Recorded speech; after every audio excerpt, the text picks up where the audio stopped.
కొంత flat to slightly negative opening markets expect. అలాగే markets పరిస్థితిపై మాట్లాడేందుకు ఢిల్లీ నుంచి ఎన్ఎస్ డి ప్రసాద్ గారు టెలిఫోన్ సిద్ధంగా ఉన్నారు. ప్రసాద్ గారు, good morning. So Patel engineering recommend చేస్తున్నారు ఇవాళ. I think most of the infrastructure stocks are strong technical rally కి డ్యూ ఉన్నాయి. పటేల్ ఇంజనీరింగ్ కూడా ఎస్బీఐ చార్ట్ లాగా recent swing high 161 level cross అవుతాయి. సో 7-8 రూపీస్ ఇది రావచ్చు, బికాస్ అక్కడ కొంచెం షార్ట్ కవరింగ్ అవుతుంది. సో క్రిటికల్ లెవెల్ 161 వాచ్ చేయాలి. ఆ లెవెల్ మీద కొంచెం సేపు ట్రేడ్ అయితే డెఫినెట్లీ కొనుక్కోవచ్చు. So short term bounce back రావచ్చు, 7-8 రూపీస్ బౌన్స్ బ్యాక్ రావచ్చు. సో ఒక ట్రేడింగ్ ఆపర్చునిటీగా కనబడుతుంది. ఓకే అండి, ఓవరాల్ మార్కెట్ డైరెక్షన్ ఇలాగే రేంజ్ బౌండ్ ఉంటుంది అనుకుంటున్నారా, ఒక టైట్ రేంజ్ లోనే మూవ్ అవుతుంది అనుకుంటున్నారా, లేదా కొంత వైడెన్ అయ్యే స్కోప్ ఏదైనా కనిపిస్తుందా? ఐ థింక్ రేంజ్ కొంచెం షిఫ్ట్ అవ్వచ్చు. ఇప్పటి వరకు 50, 54, 5500, 55, 70 రేంజ్ ఉంది. మేబీ కింద 54, 50 లోవర్ సైడ్ రేంజ్ అవ్వచ్చు. అప్ సైడ్ స్టిల్ అగైన్ 5600 కంటే షార్ట్ టర్మ్ లో క్రాస్ అయ్యే అవకాశాలు కనపడుతుంది. సో రేంజ్ లో 40-50 పాయింట్స్ కొంచెం రేంజ్ ఎక్స్పాండ్ అవుతుంది అనుకుంటున్నాను. ఓకే అండి, ఏమైనా ఇన్వెస్ట్మెంట్ కాల్స్ ఏమైనా ఇవ్వగలరా? Investment calls previously Ajanta pharma 225-230 levels ఇచ్చాము, 290 ట్రేడ్ అవుతుంది. అదే ఐ థింక్ 1 year కోసం ఇన్వెస్ట్మెంట్ చేసుకుంటే ఐ థింక్ 400 రూపీస్ ప్లస్ ఇది రావచ్చు. Strong outperformer 3 year high లో ట్రేడ్ అవుతుంది. సో ఇలాంటి మార్కెట్ లో నార్మల్లీ 1-2-3 year హై లో ట్రేడ్ అయ్యే స్టాక్స్ తీసుకోవాలి, బికాస్ వాటిల్లో స్ట్రాంగ్ బై కనబడుతుంది, ప్లస్ స్ట్రాంగ్ అవుట్ పర్ఫార్మెన్స్ ఉంది. ఓకే అండి, థ్యాంక్ యూ ప్రసాద్ గారు. నెక్స్ట్ కాలర్ రాజమండ్రి నుంచి రావు గారు లైన్ ఉన్నారు. రావు, హలో. నమస్తే సార్. నమస్తే. 1380 ఇస్తున్నాను. ఆగేమో 80 వచ్చాయి. ఇప్పుడు 260 దాకా వచ్చింది. ఎవరు పడే అవకాశం ఉందా? యావరేజ్ చేయబడ్డారా లేదా ఎలా బయటికి రావాలి చెప్పండి.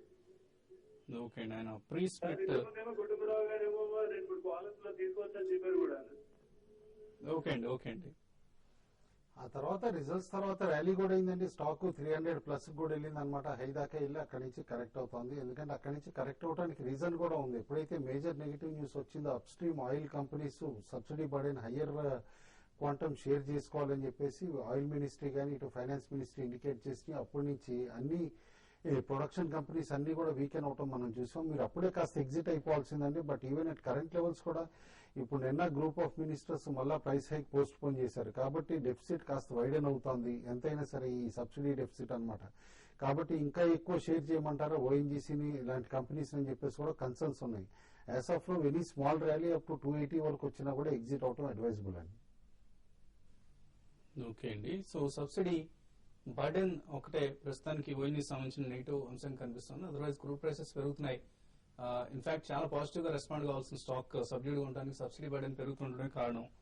సో ర్యాలీస్ లో ఎగ్జిట్ అయ్యే ప్రయత్నించండి. ఓఎన్జీసీ నుంచి అన్వర్ గుంటూరు నుంచి నెక్స్ట్ కాలర్. అన్వర్ గారు, చెప్పండి సార్. జేఎస్డబ్ల్యూ ఎనర్జీ 120 లో ఉన్నాం సార్. ఓకే అండి. జేఎస్డబ్ల్యూ ఎనర్జీ లాంగ్ టర్మ్ కోసం 3-4 years పర్స్పెక్టివ్ తో తీసుకున్నాం. ఇప్పుడు ప్రజెంట్ 70s లో ట్రేడ్ అవుతుంది కదా, ఇంకా బై చేయవచ్చా అంటారా?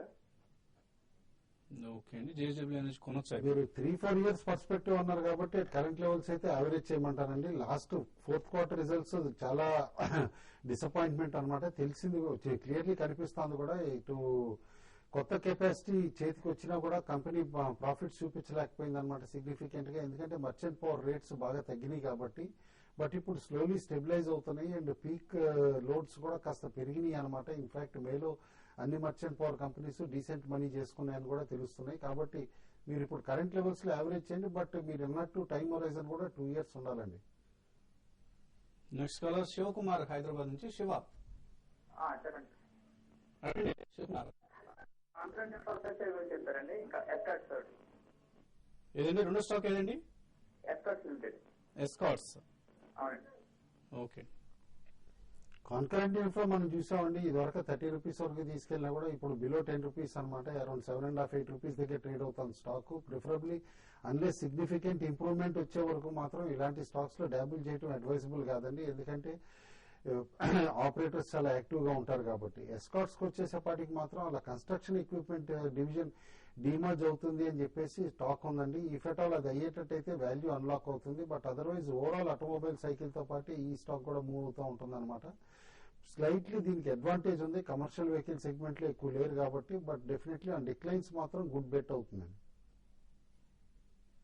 సో కాంకరెంట్ ఇన్ఫ్రాని అవాయిడ్ చేయండి, ఎస్కార్ట్స్ మాత్రం డిక్లైన్స్ లో కొనుగోలు చేసే ప్రయత్నం చేయండి. తిరుపతి నుంచి చౌదరి గారు లైన్ ఉన్నారు. హలో హలో, చెప్పండి చౌదరి గారు. సార్ నమస్తే అండి. నమస్తే అండి. So first of all I'm very happy you are giving awareness program on the investors అండి. థ్యాంక్ యూ అండి. ఇప్పుడు కుటుంబరావు గారి దగ్గర నుంచి తెలుసుకున్నాను ఏంటంటే ఈ Vimta labs we purchased about 45 అండి. అది ఇప్పుడు అంటే 2 రోజులు అప్పర్ సర్క్యూట్ అయింది, ఒక రోజు లోయర్ సర్క్యూట్ అయిందండి. అది అవునండి. అది లాంగ్ రన్ ఎలా ఉండొచ్చు దాని గురించి తెలుసుకుందాం అనుకుంటా అండి. ఎంత వాల్యూమ్ ఉందండి మీ దగ్గర? నా దగ్గర 40,000 అండి. 40,000 షేర్లా? 40,000 షేర్స్ అండి. చాలా హ్యూజ్ పొజిషన్ తీసుకున్నారు. అవునండి అవునండి. ఒకటండి, స్టాక్ దాదాపు 20 రూపీస్ వరకు పడిన తర్వాత ఇప్పుడు హ్యూజ్ వాల్యూమ్స్ తోటి పెరుగుతుందండి. Definitely some news driven activity అని చెప్పేసి మనం అనుకోవాలన్నమాట. ఎందుకంటే ఇంతవరకు కంపెనీ వాళ్ళు కన్ఫర్మ్ చేయకపోయినా కూడా మార్కెట్ రూమర్ మాత్రం స్ట్రాంగ్ గా సమ్ యూరోపియన్ కంపెనీ అటెంప్ట్ చేస్తోంది ఈ కంపెనీని టేక్ ఓవర్ చేయడానికి అని చెప్పేసి అనమాట. ఇన్ఫాక్ట్ షేర్ హోల్డింగ్ ప్యాటర్న్ లో కూడా సిగ్నిఫికెంట్ చేంజెస్ వస్తున్నాయి లాస్ట్ 3 months నుంచి. కాబట్టి సమ్ యాక్టివిటీ డెఫినెట్లీ ఉంది. మేబీ ఆ న్యూస్ అనేది మేబీ 1 month అవ్వచ్చు, లేకపోతే 2 months అవ్వచ్చు. ఎందుకంటే ఇలాంటి యాక్టివిటీ మొదలైనప్పుడు ఒక్కోసారి సడన్ గా సబ్డ్యూడ్ అయ్యి మళ్ళీ ఇమీడియట్ గా జంప్ అవటం కూడా చూస్తాం. లాస్ట్ వీక్ స్టాక్ దాదాపు 38.5 వెళ్ళి మళ్ళీ 30 రూపీస్ వరకు కరెక్ట్ అవటం, మళ్ళీ డిఫరెంట్ 2 circuits తోటి 3705 దగ్గర కూడా క్లోజ్ అవటం సర్క్యూట్ లోనే చూసాం అనమాట. వాల్యూమ్స్ తగ్గట్లేదు. ఎందుకంటే మీరు 2 week యావరేజ్ వాల్యూమ్ చూస్తే గనక and 2 months back 2 week average volume చూస్తే దాదాపు చేంజెస్ 700 to 1000% అనమాట. అంత సిగ్నిఫికెంట్ హయ్యర్ వాల్యూమ్స్ అవుతున్నాయి కాబట్టి హోల్డ్ చేయమని చెప్తాను. మార్కెట్ రూమర్స్ మాత్రం దట్ 60 to 65 మధ్యలో డీల్ అవుతోంది అన్నట్టు రూమర్స్ వస్తున్నాయి. ఇట్స్ అన్ అన్కన్ఫర్మ్ న్యూస్ అండి. బట్ డెఫినెట్లీ నేను అనుకోవటం స్టాక్ ఇప్పుడు ప్రైస్ ట్రెండ్ చూస్తూ ఉంటే కనుక it can definitely touch even 54-55 అనిపిస్తాను. సో ఈ మంత్ ఎండ్ కి ఒక ప్రకటన వెలువడే అవకాశం ఉన్నట్లు కంపెనీ వర్గాలు చెప్తున్నాయి. So wait for some positive developments in Vimta labs counter. Chinnareddy Hyderabad నుంచి. చిన్నారెడ్డి గారు. తీసుకోవచ్చు సార్, షార్ట్ టర్మ్ కోసం క్వాంటిటీ ఎక్కువ తీసుకోవాలనుకుంటున్నాం, లేకపోతే ఏ లెవెల్లో తీసుకోవచ్చు కొంచెం చెప్పండి. సో ఆర్ఈసీ షార్ట్ టర్మ్ కి ఎలా ఉంటుంది? దాదాపు 1 year నుంచి బేరిష్ గానే ఉన్నామండి. ఆర్ఈసీలో కంటిన్యూస్ గా చెప్తున్నాను. ఫాలో ఆన్ పబ్లిక్ ఆఫరింగ్ అయిన తర్వాత హై దగ్గర నుంచి కంటిన్యూస్ గా స్టాక్ ని హ్యామర్ చేస్తున్నారు అనమాట. ఎందుకంటే ఎఫ్ఐఎస్ బాగా ఎగ్జిట్ అవుతున్నారు. స్టాక్ కి ఈవెన్ అరౌండ్ 200 లెవెల్ దగ్గర కూడా సపోర్ట్ దొరకలేదన్నమాట డిక్లైన్ లో. కాబట్టి నేను అనుకోవటం మాత్రం ప్రిఫరబ్లీ అవాయిడ్ చేయండి యాజ్ ఆఫ్ నో. దానికంటే కూడా chances power grid same segment లో పిఎస్యూ పవర్ స్పేస్ లో తీసుకుంటానంటే పవర్ గ్రిడ్ బాగా రెసిలియన్స్ గా చూపిస్తుంది. ఎందుకంటే post follow on public offering power grid 96 between 104 మధ్యలో బాగా స్ట్రాంగ్ గా స్టెబిలైజ్ అవుతుంది. I would avoid REC even now అండి. సిమిలర్లీ పవర్ ఫైనాన్స్ డెఫినెట్లీ అండి. ఎందుకంటే అది కూడా ఫాలో ఆన్ పబ్లిక్ ఆఫరింగ్ తర్వాత పడకుండా చాలా స్ట్రెంత్ చూపిస్తుంది, రెసిలియన్స్ చూపిస్తుంది. సో ఫైనల్ గా ట్రేడర్స్ కి ఎటువంటి కాల్స్ ఇస్తున్నారు? క్లియర్లీ సైడ్ కౌంటర్స్ లో ఎక్కడైతే వాల్యూమ్స్ పర్ట్ యాక్టివిటీ వస్తుందో అయ్యే రికమెండ్ చేస్తున్నాను. అది ప్యూర్లీ ఇంట్రాడే అనమాట కాల్స్. ఎందుకంటే చాలా మంది ఇంట్రాడే తీసుకుని తర్వాత పొజిషన్ క్యారీ చేయడం అనేది రిస్కీ అవుతుంది కూడా యాజ్ ఆఫ్ నో. నిన్న సెంచరీ టెక్స్టైల్స్ లో కాస్త వాల్యూమ్ కనిపించింది. మేబీ సమ్ న్యూస్ అనౌన్స్మెంట్ ఉందని అనుకుంటున్నా. Demerger with Kumaramangalam Birla group కి some divisions 333 and above trade అవుతా ఉంటే కనుక సెంచరీ టెక్స్టైల్స్ బై చేయమని చెప్పి సజెస్ట్ చేస్తాను. స్టాప్ లాస్ పెట్టుకోవాలి. అండ్ సిమిలర్లీ సెసాగోవా కూడా అనమాట. ఆఫ్టర్ లాంగ్ టైమ్ 290 నిన్న అటెంప్ట్ చేసింది కపుల్ ఆఫ్ టైమ్స్. బట్ 289 దగ్గర అట్లా క్లోజ్ అయింది. 290 క్రాస్ అయితేనే వాళ్ళు బై చేయమని చెప్పేసి చెప్తాను. దానిపైన కంటిన్యూస్ గా ట్రేడ్ అయితే స్టాప్ లాస్ పెట్టుకోవాలి. ఇంకోటి క్లియర్ గా కూడా ట్రేడర్స్ కి చెప్తాను ఏంటంటే మనం బై అబోవ్ అన్న తర్వాత ఆ లెవెల్ పైన ఒక హాఫ్ అన్ అవర్ స్టెబిలిటీ కనిపిస్తేనే బై చేయండి. అంతేగాని జస్ట్ ఒక స్పైక్ వచ్చి 1 minute కోసం అని చెప్పేసి లెవెల్ దాటి ఇమీడియట్ డిక్లైన్ వస్తూ ఉంటే మాత్రం బయింగ్ చేయొద్దు అని చెప్పేసి కూడా సజెస్ట్ చేస్తాను. సుందరరాజు రికమెండ్ చేస్తున్నారు. Crompton Greaves buy about 268, stop loss 264, target 273 గా చెప్తున్నారు. అమలా శాస్త్రి ఏసీసీ అమ్మమంటున్నారు. Sell below 1008, stop loss 1015, target 994 వరకు ఏసీసీ తగ్గుతుందని ఎక్స్పెక్ట్ చేస్తున్నారు. శేషు టాటా స్టీల్ కొనమంటున్నారు. Buy above 577, stop loss 574, target 584 or even 586 వరకు కూడా టాటా స్టీల్ పెరిగే అవకాశం ఉందంటున్నారు. సో ఇవి ఇప్పటి వరకు ఉన్న ట్రేడింగ్ కాల్స్. మధ్యాహ్నం 1:30కు బిజినెస్ లైన్స్ లో కలుద్దాం. అలాగే మరికొద్దిసేపట్లో 9 AM బులెటిన్ ను బాబు గారు అందిస్తారు.